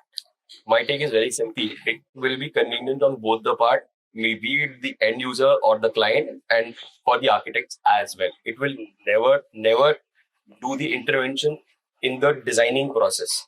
It will just make it easy for both the parties. What is your take? Make it easy and fast. So I strongly believe AI can never replace the human touch. AI is something, an algorithm where billions of commands or searches or inputs which is there on the internet, it is an amalgamation of that part. So whenever the design aspect will come, the human touch cannot be replaced by AI. At least what we can see or perceive from the current scenario. We don't know if robots come and replace the humans by a different set of brains. But for now, scenario, it will definitely enhance the quality of work, reduce the timeline, and as Shobit said, that it will give clarity to the clients also what they want. Like coming up to the architects by looking few ChatGPT prompts where I am looking for a house for like 200 square meters of plot, and then what sort of design options I can have. So the timeline will reduce. Like if it takes at least a month or 2 months to curate the conceptual designs, with the help of AI, you'll be able to reduce the timeline of that conversation, but the end designing parameter will be subjected in a way that the architect or the designer who is designing, his mind or his heart will be put up via the conventional manner. What do you say, Tanu? See, ma'am, what I see is that it is going to be there. It's something that we cannot run away with, right? It's not something we can run away from. It is going to be an integral part in the coming stages. It's definitely going to be there. But I do agree that you cannot replace the thought process or the ideas of experience of a person, right? Of an architect or a designer. You cannot just replace that with technology. As long as you understand that it's a tool which is there to help us, right? It's not something, we should not look at it as a replacement for us. I mean, the clients should not look at AI replacing designers. The moment we look into AI as tools for helping us, the faster we'll be able to actually execute it and utilize it in a better format, is what I feel. So it's basically a tool. It's a tool. Yeah, it's a tool to making sure that the thing becomes more easier and more streamlined, is what I feel. What would you say? So same as what Tanuj said. Just see it as a tool. Yeah, I just see it as a tool. It can never ever replace human touch. It can never ever replace your mindset. At the end of the day, it's working on the prompts given by the humans only. Yeah, exactly. So how can you expect AI to, bypass us humans? We never know. No. What will you say? Honestly. Ma'am, it is definitely going to change the format of the practices which designers do. As you see, the clients are searching on the Pinterest or the internet. So AI will be again a very easy tool for the client, not for the designers, because designers are very sorted in their thoughts. But AI helps. It is only helpful to the clients, not the designers, because the clients are at times very much in confusion stage, and they didn't find a best way to sort their thoughts. So AI is entirely helpful to them only. It has a lot of restriction. Okay. Off the camera, we'll talk about it. Okay, so now we are coming to the end of our session, and it's going to be a little fun because we talk very heavy stuff. It's heavy for me, it's heavy for viewers. I don't know about you people. I hope you enjoyed the talking so far. So this is going to be a rapid fire, and we have to be very brief and very quick, and you have to give 1 or 2 word answer. We can't go on elaborating and explaining part. So we'll start. The first rapid fire will start with Alok, and the second will start with Tanuj, and it's good. I promise you are going to enjoy this. So this rapid fire, the central theme is architecture. Okay. So I'll be quick and you also will be quick. Brick, stone or concrete, your favorite and forever material? Stone. So, brick. Stone. Okay, we talk about it at length. Heritage preservation, reinterpretation or rebel? Rebel. Reinterpretation. Heritage preservation. Rebel. Reinterpretation. Okay. Sketch or software? Where does your design truly start taking shape? Sketch. Software. Sketch. You said software. Yes. Okay. Sketch. Only sketch. Only sketch. Sketch. You said software. Most overused architectural buzzword today? Sustainability. I thought so. Somebody will come with that. Relevance. Reinterpretation. Nature friendly. Nature friendly. For architecture, like what? Pass on. I'll go with concept. Concept, yeah. Buzzword is concept design. Okay. Design oriented. This might get you in trouble. I have nothing to do with this.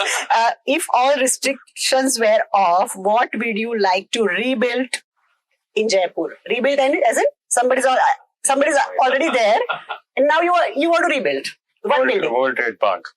It will be a common answer for everyone. Thank you. So we can stick to them, right?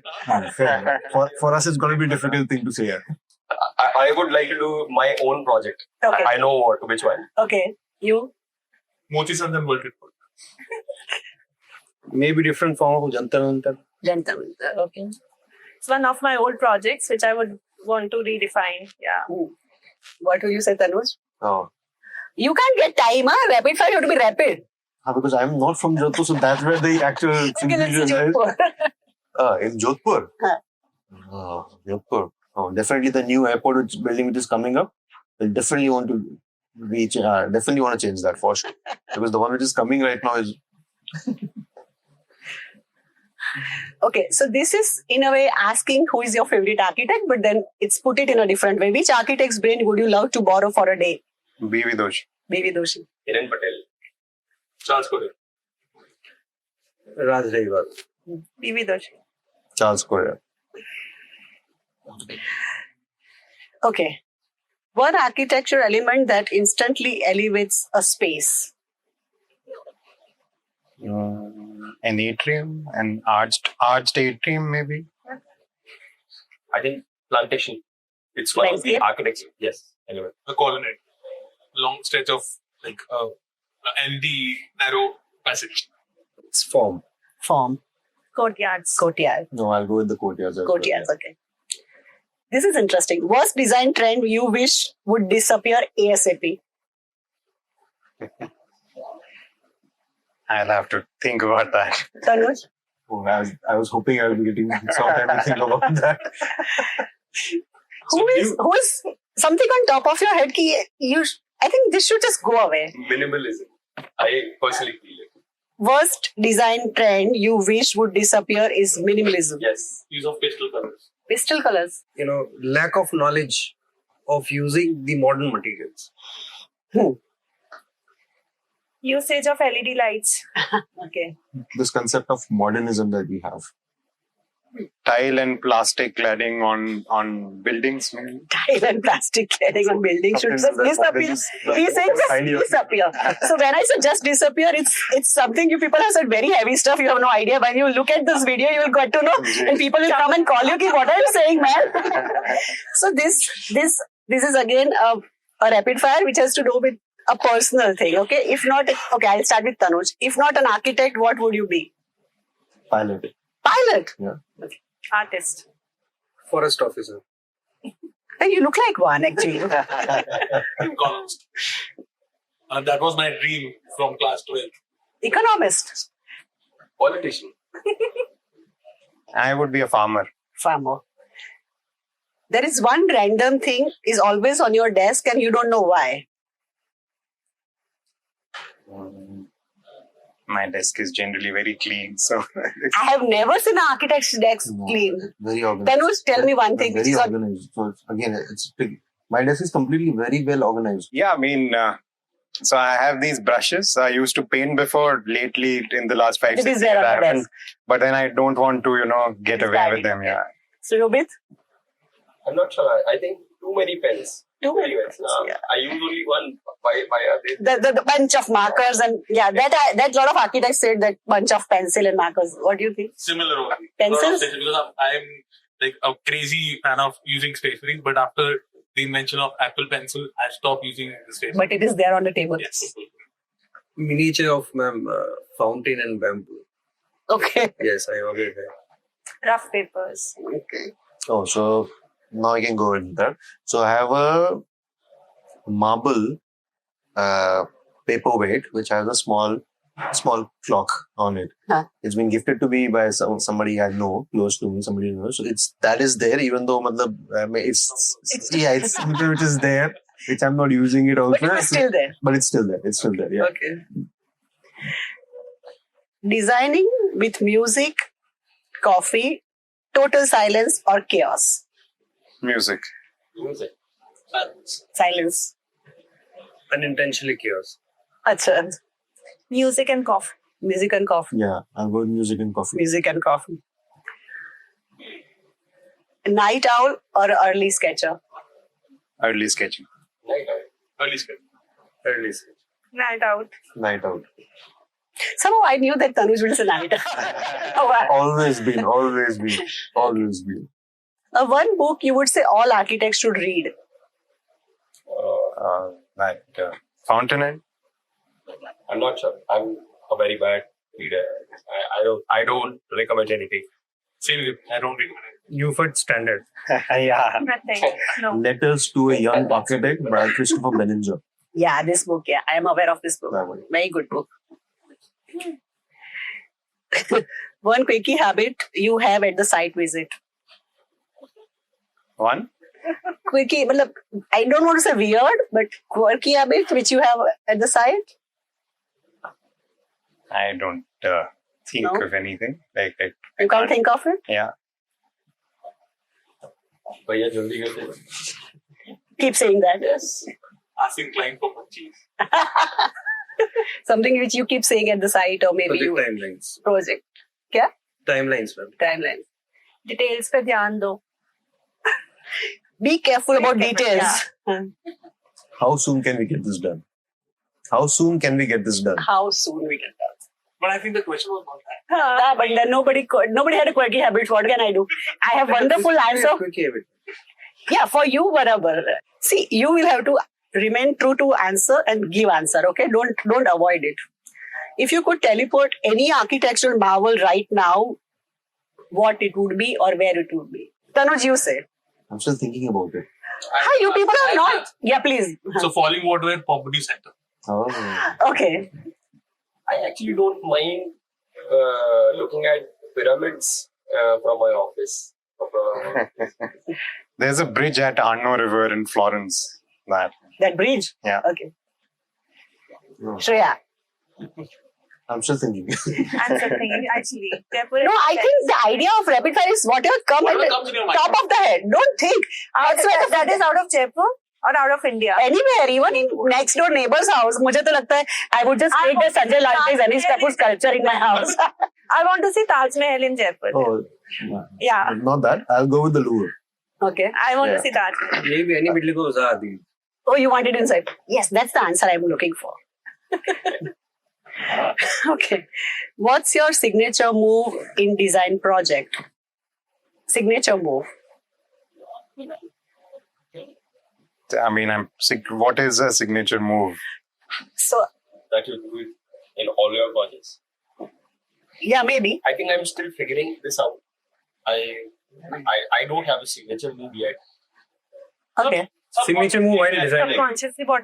My What wife doing says that I use a lot of plantation inside also. So she said this today. Getting green inside the house. Getting green in your project.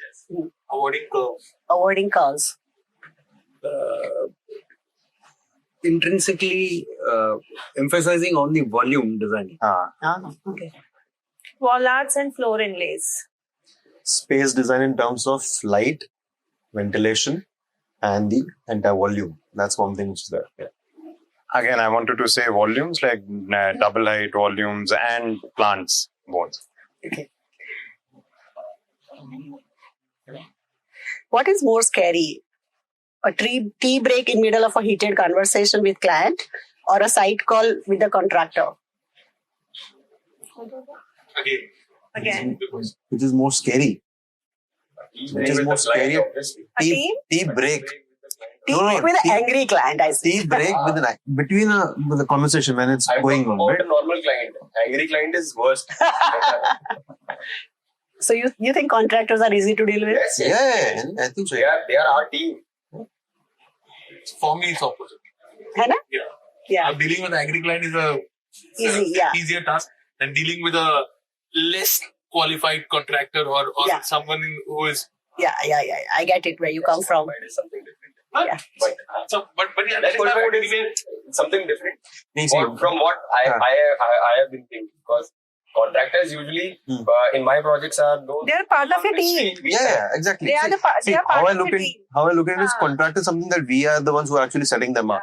Exactly. The most issues can be Client is related also to part of site. the team. You are eventually Yeah. making the house for them. Yeah. So they are part of the team. No. So it's about it's For about me, Totally different that- subjects. see if there is Worst He critic can- and with the he's, tea break, he can always give doing you the also close break. criticism, which is why we're not looking at this. he's the worst critic. You don't laugh. You're not answer yet. None of it, actually. Personally, honestly, none. Oh, you have to Like, pick one. You have to You only say have two why. options, huh? then contractor. Contractor, yeah. Okay. The reason I asked this, Because we choose his clients. That's it. That's very controversial if we say that.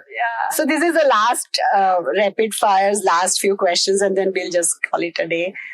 Stone or stucco, your go-to Jaipur texture. Stone. Stone. Jaipur texture. Stone. Stop. Most iconic building of Jaipur, and please don't say Amer Fort, uske alawa whatever you want to say for you. It's the Hawa Mahal. Wamel? I think City Palace. Mm-hmm. Jantar Ghar. More or less Jantar Mantar. I think the old city itself. The Charles Korea. Jawahar Kala Kendra. Oh, Jaquar Bath is beautiful. That's Gorgeous. Jawahar Kala Kendra, yeah. What would you name the modern mehrab or chhatri inspired building? Inspired. The dome. The dome.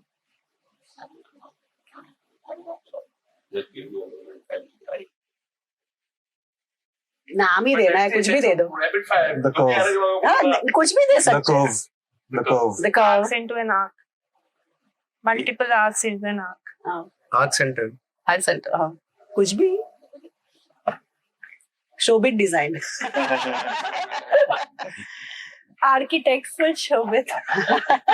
What is more frustrating, bylaws or budget, or a excited enthusiast client who comes with Pinterest, ChatGPT, magazine cutting, mood board of his own? What is more frustrating? Bylaws. Bylaws. If the client is clear with the references that he is No, bringing, frustrating, I said. which is frustrating. For you, what is more frustrating? Bylaws, budget, or excited client? So I think bylaws. I'll go with that. Confused clients. Confused clients. Confused. Confused. Same. Confused clients. The clients who don't know what they want exactly. Yes, Yeah. confused. Yeah. That's the most frustrating thing. That's the most frustrating thing. Well, bylaws and budgets, everything can be still be worked out. We can still go around it, but if the client doesn't know what he wants, that's like the most frustrating thing. One of your dream project which you think you should design. Which has already been designed. Maybe Like some- it could be it's already there, it is not there. You've seen it somewhere which you'd like to get it in Jaipur. Something which is a dream thing. Yeah, this you every day you Art think museum. art museum. I've seen a farmhouse with in my mind. I am constantly looking for a client who agrees to do something like So that. there is some design which you want to put it on a floor. A school. Forest House. Forest. A fort. Fort, A farmhouse. farmhouse. What is one element of Jaipur which inspire you the most? The Araish work. The Araish work, like in interiors on the walls. Generally, you see it in Jaipur. The chalk planning. Chalk plan. Use of arches. Arches. The only curve thing which I prefer it, I kind of design. The surrounding. Surrounding. Again, architectural elements and choke. I'll go with Courtyards. the grid arrangement that they have. The Oh, older part of Jaipur, how it was designed as with the grid arrangement, that is something which is most iconic. Yeah. so that's an end to our rapid fire round. It was a wonderful talking to all of you. No much controversial though, but still it's fun. And I think we have come to end of our session. Thank you so much for coming. It was wonderful talking to all of you. And I got very, very different insight talking to all of you because you come with a very heavy legacy of Jaipur, you know. Jaipur, Jodhpur is a very, very heavily talk about heritage and relevance. We like first half an hour, we just talk about that because it's burden on you. And you people are somehow navigating through that burden and doing handsome job. I've gone through your Instagram pages and your practices and it was very, very enriching to look at your work, you know. So thank you so much for coming. And I really appreciate the time you've given to Urban Next. And hopefully we'll sit with different kind of questions and different kind of debates next time when we meet. And good luck for your future practice. And thank you so much for coming. Thank you.